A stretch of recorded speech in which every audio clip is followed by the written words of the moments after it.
The alarm klaxons on Callisto 3 did not sound like bells or sirens. They sounded like dying animals, low, oscillating groans that reverberated through the 3-inch steel floor plates of the subdecks. Junior Station Inspector Vaelen pressed his trembling back against the reinforced polymer wall of the primary promenade. His sensory frills stood rigid, vibrating in sheer terror. Through the smoldering observation window, he watched the proud station defense garrison collapse in less than 90 seconds. The raiders were Vraxis Corsairs, 7-foot-tall reptilian brutes encased in matte gray combat rigs. But it was not their armor that made them invincible. It was the faint, electric hum of their Phase-Deflection Aegis fields. Station security had unleashed everything in their arsenal. Tri-beam pulse rifles, ionized particle carbines, heavy superheated plasma lances, a multi-million credit defensive battery capable of melting an asteroid. None of it mattered. Every time a bolt of blinding plasma struck a Corsair, a hexagonal grid of pale blue light flared across the raider's body. The phase matrix absorbed the incoming thermal energy, dispersed the charge across a micro-quantum lattice, and vented the excess heat harmlessly into the cold air. As faint steam, the plasma simply vanished. Yield, vermin. The Corsair warlord, a scarred veteran named Commander Kraal, roared over the open tactical comms. His voice was heavy, amplified through an iron-lung vocalizer that shook the bulkheads. Your council spent a century perfecting directed energy. You forgot that energy is just heat waiting to be redirected. A volley of emerald plasma splashed against Kraal's chest. The blue shimmer flared, hummed softly, and faded. Kraal did not even break his stride. He raised his heavy disruptor and fired a single lance of concentrated ionic fire. The security barricade evaporated into molten slag, sending the remaining 4 guards screaming into the dark maintenance shafts. The promenade was lost. Vaelen scrambled backward on all 4 appendages, dragging his bruised tail along the grated floor. "Fall back to Cargo Bay D," he shrieked into his headset. "All surviving personnel, seal the blast doors. We have nothing that can break their fields. I repeat, we have nothing." Cargo Bay D smelled of ozone, cheap synthetic coolant, and 30 years of hydraulic grease. It was not a fortress. It was a graveyard for decommissioned mining modules, pressurized fuel canisters, and rusted cargo containers from the early colonization era. Inside the bay, 60 civilians and station technicians huddled behind overturned titanium crates. The reinforced blast doors shuddered with a deafening metallic clang. The Corsairs had brought a thermal cutting rig. The outer seals were already glowing cherry red. "It's over," whimpered Chief Engineer Tola, clutching a smoking plasma pistol with trembling claws. Their shields are calibrated to the subatomic frequency of modern energy capacitors. Even if we overloaded the station's main reactor and vented the plasma core down this corridor, it would only charge their batteries. We are dead. In the back corner of the cargo bay, seated on an overturned yellow plastic toolbox, sat Thomas Hayes. Hayes was 52 Earth years old. His skin was pale and leathery from decades under artificial ultraviolet strips, his forearms crisscrossed with old burns from plasma torches, and his graying hair was cropped close to the scalp. While alien engineers wept and recited their ancestral prayers, Hayes was calmly using a rag soaked in mineral spirits to clean carbon residue off an old steel torque wrench. He wore faded navy blue coveralls with a frayed patch on the left shoulder. A faded blue globe surrounded by silver laurels and the letters UN-EDF Marine Logistics. Retired, "Hey, human," Tola snapped, his voice cracking with hysteria. "Did you not hear me? The bulkhead is failing. Stop polishing your scrap metal and prepare your final rites." Hayes did not look up. He slowly turned the wrench over, wiped the threads, and set it into the tray of his toolbox.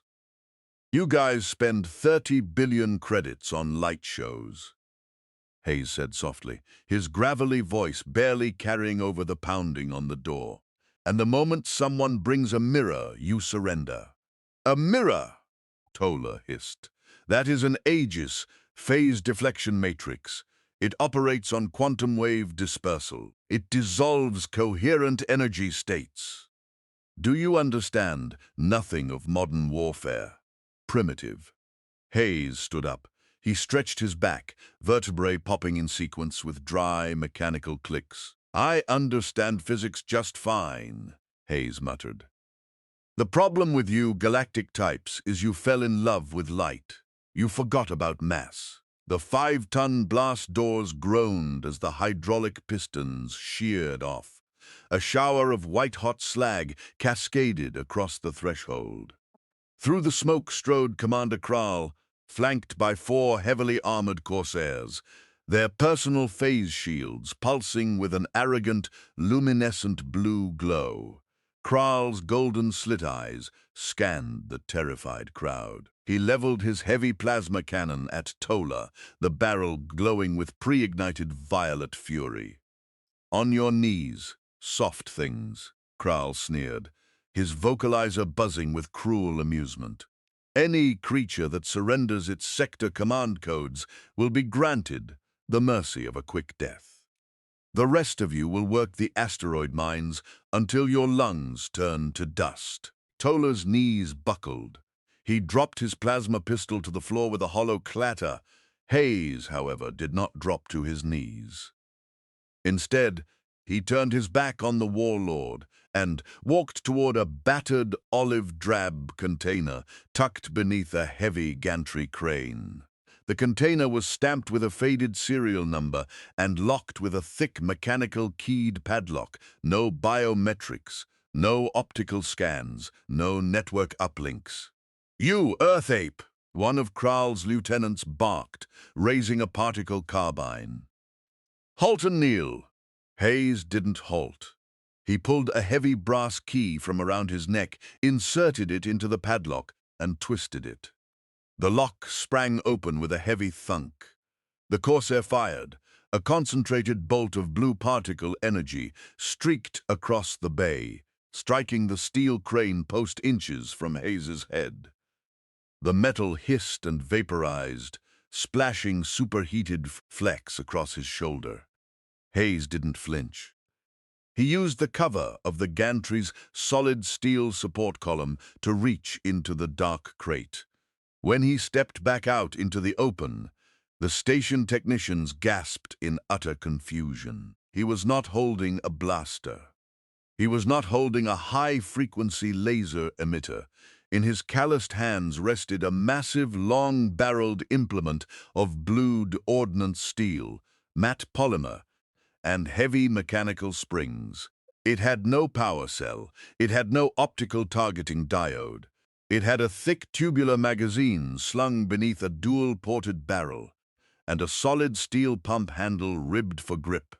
It was an ancient Earth-designed Benelli M12 breacher, a 10-gauge, gas-assisted heavy kinetic scattergun. Hayes reached into a deep canvas pocket on his coveralls and pulled out a handful of heavy, brass-rimmed polymer shells. They were crimson red, each one packed with 3 ounces of solid, dense tungsten carbide sabot shot and a lethal charge of nitrocellulose propellant. He fed 5 shells into the underbarrel tube one by one. The sound of metal feeding metal was dry, industrial, and completely foreign to a station that had only ever known the quiet hum of capacitors. "What is that ridiculous primitive artifact?" Kraal laughed, lowering his cannon slightly to mock the human. "A chemical tube? You brought a museum relic to an energy war? Hayes racked the pump handle backward and slammed it forward. The chamber locked. A round was seated into the steel breech. Hayes looked at the towering warlord through cold, steady eyes. "Your shields disperse thermal excitation, right?" Hayes asked calmly. "They detect coherent photon waves, split the frequency, and disperse the heat." Kraal sneered, stepping forward. "Our shields cannot be pierced by the hottest star fire in the galaxy." "Good to know," Hayes said, lifting the heavy iron sights to his eye line. "Too bad physics doesn't give a damn about light." Hayes pulled the trigger. The sound inside the enclosed cargo bay was not the civilized hum of a plasma blaster or the sharp crack of an ion pulse. It was a concussive, deafening roar of burning chemical gunpowder that hit everyone in the room like a physical blow to the chest. A tongue of orange flame and gray cordite smoke leaped 3 feet from the muzzle. 3 ounces of solid tungsten carbide shot left the barrel at 1,400 meters per second. Commander Kraal's phase shield reacted instantly. The quantum sensors detected an incoming object and flared to maximum output, preparing to disperse the thermal radiation of a plasma bolt. The shield found no radiation. There was no wavelength to split. There was no coherent light to ground. There was only raw, dense, unyielding mass traveling at supersonic velocity. The kinetic energy transfer was catastrophic. The tungsten slugs struck the phase barrier with the force of an incoming freight train. The micro-quantum lattice did not disperse the impact. It shattered like cheap glass under a sledgehammer. The massive overload sent a catastrophic surge of kinetic force straight into the shield generator mounted to Kraal's chest, detonating the capacitors in a shower of sparks. The remaining kinetic force did not stop. The solid tungsten shot tore through Kraal's heavy alloy breastplate, pulverized his reptilian ribcage, and lifted the 7-foot, 400-pound warlord entirely off his feet. Kraal flew backward through the air, crashing into the bulkhead 10 feet behind him with a wet, sickening crunch before sliding to the floor in a motionless heap. The entire cargo bay froze. The alien technicians stared with wide, unblinking eyes. The 3 remaining Corsairs stood paralyzed, their weapons half-raised, looking down at their dead commander, whose impenetrable shield had failed in less than a microsecond. What was that?" The Corsair lieutenant stammered, stepping back, his frills flat against his skull. Hayes stepped forward through the cloud of gray smoke. He pumped the fore-end with a smooth, rhythmic flick of his wrist. A smoking, empty red hull flipped through the air, clattering across the grated floor. A fresh tungsten shell slammed into the chamber. "That's Sir Isaac Newton," Hayes said, "the deadliest son of a bitch in space." The second shot caught the lieutenant in the right shoulder. His personal shield flickered once, and disintegrated as the heavy tungsten sabot tore his arm and weapon clean off his torso, pinning him against the wall in a spray of dark blood. The remaining 2 Corsairs panicked. They dropped all military discipline, turned on their heels, and scrambled for the shattered blast door, their boots sliding across the slick floor. Hayes didn't rush. He walked with measured, disciplined strides, tracking the fleeing mercenaries like a hunter in the autumn woods of Earth. He racked the slide again. The 3rd blast struck the rearmost raider in the small of his back, punched through kinetic trauma, blowing out his heavy jump pack and sending him skidding across the hallway. He racked the slide a 4th time. The final shot caught the last Corsair, just as his hand reached the emergency corridor panel.